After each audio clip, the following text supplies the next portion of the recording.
Et salutations l'Assemblée, on se retrouve aujourd'hui pour un nouveau BO de Moderne et je suis en compagnie de Gigi. Salut tout le monde, donc ouais on se retrouve pour un petit Moderne BO3, un BO3 d'une game, d'un match-up très original pour le coup. Qu'est-ce que c'est que ce match-up? Alors à gauche on a un Affinity et à droite un mono noir. Oui, on parle pas du Affinity en termes d'original.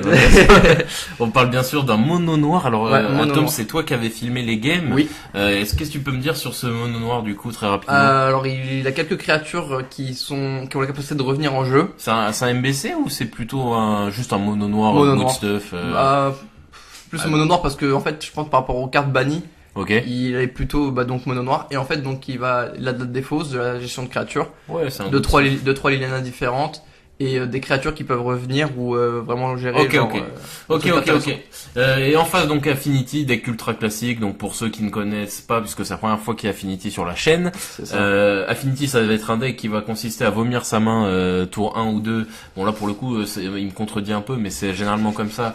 À base de donc Volscourge, des Memnite, des des Omniroptères. Omniroptères et des Springleaf Drum, etc. Bref, Ouais. plein de petits artos pas chers qui vont fonctionner ensemble et faire une curve très agressive avec justement le signal pest qui est l'une des cartes maîtresses du jeu. Ouais, et en plus intéressant c'est que le Springling Drum permet de faire que tes créatures qui arrivent sur le champ de bataille génèrent du mana. Grave. Et ça c'est Et super du coup, intéressant. ça t'aide justement à vider ta main hyper vite. Donc là, pour l'instant, c'est quand même un départ relativement fatigué. T2, une blessure, ça va. Il y a pire dans la C'est vie. ça. Après ce qui est bien c'est que le Scourge il va permettre le lifelink. Ah, et le Gatekeeper, une carte Gatekeeper de Malakir, une de mes cartes préférées. Ouais voilà. Ouais. Donc comme je disais c'est que le lifelink du Scourge va permettre au joueur d'Affinity qu'il a quelques coups qui lui fait payer des points de vie si je me trompe pas. Ouais. Ou même de tanker Ouais, ou de prendre des blessures et pouvoir les récupérer après avec le Scourge et C'est vrai, il a c'est vrai qu'il y a des dismember main deck, etc. dans certaines listes. Même au-delà de ça, ça permet aussi au Affinity qui se fatigue un peu dans la game Ouais. d'avoir une marge de manœuvre de par le nombre de points de vie qu'il a gagné pour conclure. Et la carte maîtresse, il y a trois cartes maîtresses dans le deck. Il y a Cranial Plating, Très puissante Arcbound Ravageur et Maître de l'Ethereum. ouais c'est ça. Donc Cranial Plating, vraiment une carte extrêmement puissante dans le deck Affinity vu que toutes les cartes non terrain sont des Arthos. Exactement. Et encore on peut transformer les terrains en artefacts. Hein. Exactement, ouais, les Inkmoth et Blinkmoth, donc vraiment ça tabasse pas mal. Donc là, l'équiper sur Volscourge, c'est vraiment excellent parce que du coup, ça va lui faire un énorme différentiel. C'est ça parce que le Volscourge il a la capacité d'évasion le vol Ouais, et que c'est une capacité pas très répandue en moderne et du coup Grave. c'est très puissant pour un deck qui est aussi aggro que ça quoi. tiens, clairement. Donc là, le mono noir est quand même vachement en PLS, hein, il se prend des bastos de l'espace par le Volscourge. Il pose quand même, il aligne les landes, donc il va avoir des solutions à proposer, j'espère. Parce que là, clairement, c'est pas son Gatekeeper of Malakir qui va faire la diff. Bah non. Après là ce qu'il faut, comme c'est un mono noir, il a quand même pas mal d'anti-artefacts. Après par Ouais, contre non, il a pas d'anti-artefact. anti-créature, je Ouais. me suis trompé. Mais après on pense notamment que je crois que c'est la Dis-moi. droit à la gorge qui du coup Ah, ne droit à la passe gorge marche pas, non, marche mais... pas, mais je pense pas que c'est juste ça Non, soit non, joué. à mon avis, C'est un il va peu jouer trop, Fatal fatigué. Push, Oblitérateur Phyrexian. Ouais, donc là c'est Oh my god. je sais pas s'il a que ça dépend ce qu'il a en main, mais C'est son kill. C'est son kill, mais en face il a quand même une vol. Après, Oui, avec le différentiel du lifelink, ça le servira pas à finir. Mais en tout cas, il pose son kill déjà sur table. C'est quand même une 5-5 trample. en fait c'est intéressant si l'adversaire il attaque avec des créatures pas au vol quoi. Pour le coup, là, dans tous les cas, même, ça sauve rien pour l'instant. Parce que, avec le lifelink de Volscourge, il y a un différentiel C'est qui ça. se fait qu'à chaque fois, il gagnera plus de points de vie qu'il ne va en perdre. Alors que le mono noir va manger des Et bastos. qu'en plus de ça, les Blinkmoth, les Inkmoth et Blinkmoth, ils peuvent s'auto-animer et du coup ça c'est Exactement. super intéressant. Exactement. Un autre Volscourge qui est posé, il va s'en servir avec le drum pour pouvoir faire d'autres ignominies, dont le Master of Ethereum. Donc Master of Ethereum, comme c'est écrit, c'est un général artefact. Il va être relativement puissant en fin de game. À noter d'ailleurs que le Master of Ethereum, c'est quand même une carte qui est très élevée en termes de curve par rapport au deck général. Généralement, J'entends quand même qu'on parle quand même d'un deck qui joue Max Curve 2 donc entre 0 et 2. entre 0 et 2 exactement. Donc c'est quand même une grosse carte pour eux, mais c'est aussi l'un de leurs plus gros kills, faut dire la Clairement, vérité. clairement. Donc là c'est déjà au moins une 1, 2, 3, 4, 5, c'est une 5-5 de base. C'est ça. Et qui peut bien sûr avec, comme disait Atom, l'animation des Blinkmoth et Inkmoth devenir bien plus gros. Et du coup, là, ça va être assez compliqué. Je pense qu'il n'a pas trop de solution de out pour le joueur de mono noir.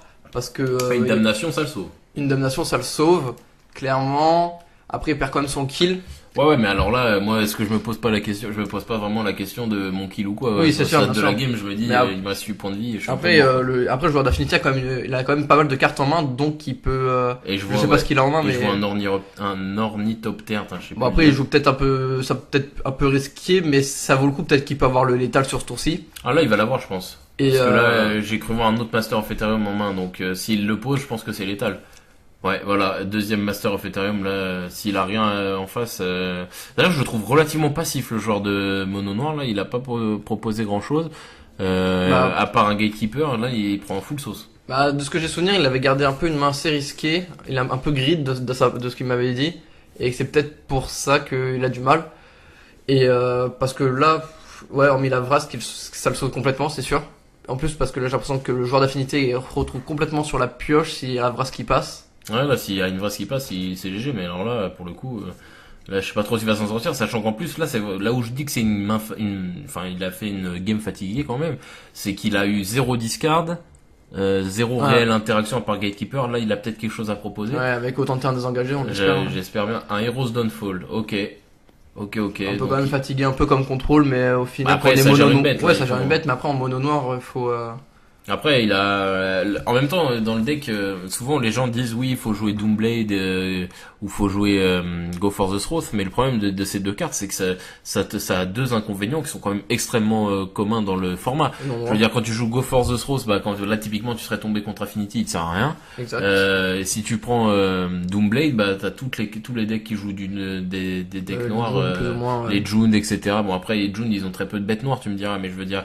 Doomblade, même ça a des défauts. Donc franchement, au final, il faut que tu opères pour l'anti-bêta 3, malheureusement. C'est pas faux. Après, d'un côté, l'Hero Downfall, ça cible quand même les Planeswalkers. Et en plus, le Planeswalker, un type de carte assez récurrent dans le format. Ouais, et puis surtout avec l'arrivée de Jay, ça va pas aller s'améliorant, ça c'est clair. Tout à fait. Fulminator Mage, ok, très bien. Donc il se sert aussi un peu des petites cartes un peu hybrides. Donc Fulminator Mage, en même temps, c'est une excellente carte. Ouais, voilà, il détruit un terrain, c'est parfait, quoi. C'est assez puissant. Mais là je suis pas sûr que ce soit la carte de la situation. Et il joue une Liliana Heretical Healer. C'est un peu tard. Là il est full tap, il a encore un Scourge et la Cranial Platon. Ouais, ok. Ça me paraît difficilement gagnable pour le joueur noir. Ça me paraît clair. Après, attends, whenever another token creature control die exile, then return her to end. Ok, ça marche. Et après, ça devient plus ou moins une Liliana classique.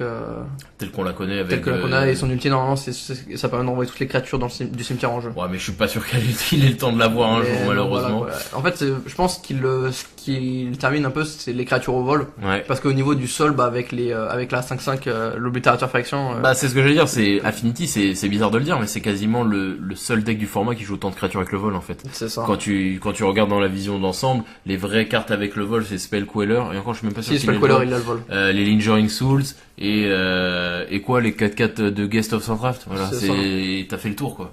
Alors, les vraies grosses cartes qu'on le vol, ouais, c'est ça. Les vraies cartes qu'on le vol dans le format, c'est ça, et après, c'est Affinity avec les Volscourge et Zorni, et etc. Exactement. Donc, et les Blinkmot et Inkmot. Donc, en fait, c'est alors, vraiment le deck, voilà, donc vraiment les decks vol, vraiment le deck qui a le créature au vol dans le format, c'est Affinity. Et là, pour le coup, on sent la faiblesse du deck mono noir sur ce côté-là.